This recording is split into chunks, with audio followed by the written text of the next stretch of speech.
responsive learning. Mm-hmm. Could you tell us a little about what that term implies, but also how that differs from standard views of learning? Yes. It's crucial, I think, that we see learning as a multi-layered phenomenon, that there's not a single explanation of learning.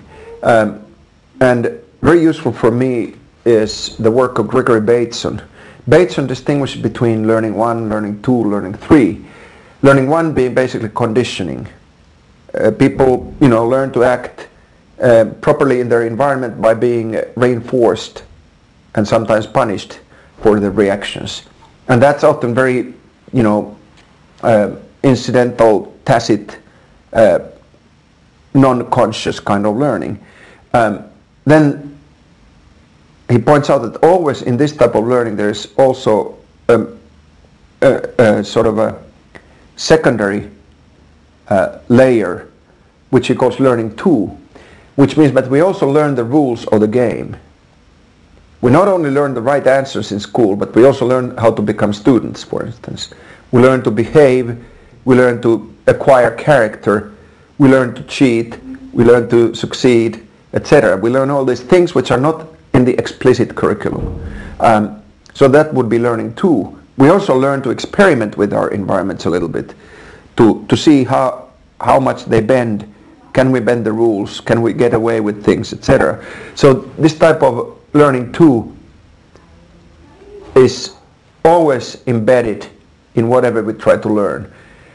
But what is most relevant for my own research is learning 3, and that's what I call expansive learning, or learning by expanding.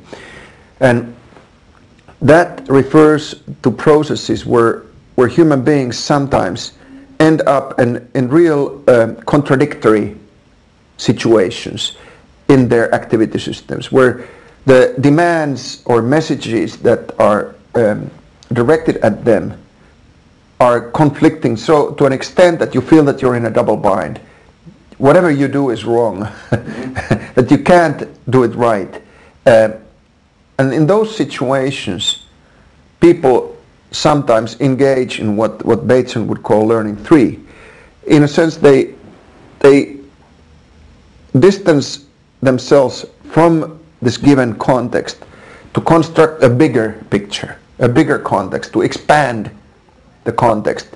For instance, a student who is troubled by the conflicting demands in school may be able to distance him or herself to see that, school is actually just a sort of a rather pitiful institution as such, and there's more to life than that. I think that's how, for instance, the radical student movement emerged, that students sort of wanted to go beyond the information given. And learning by expanding, or learning 3, is very much going beyond the information given to construct a new set of criteria, a broader picture, a broader object for your activity, in which it liberates you from the constraints of the particular setting in which you are functioning, and enables you to create new settings. So learning 3, or expansive learning, is very much about learning something which is not yet there, where you learn by constructing a new activity. Those 3 forms of learning, do you see them as being incremental, as building on each other, or do you see them as combined into an overall activity? I think what you see is that learning 1 and learning 2 are going on all the time, whether we want it or not.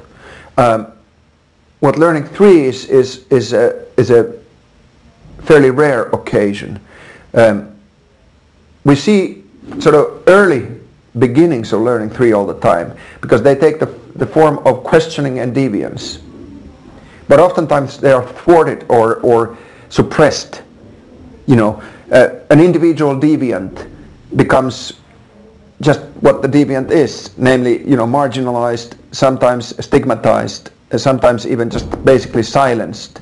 As Bateson said, learning 3 is dangerous.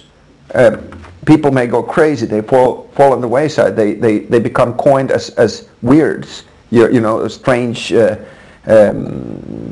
people who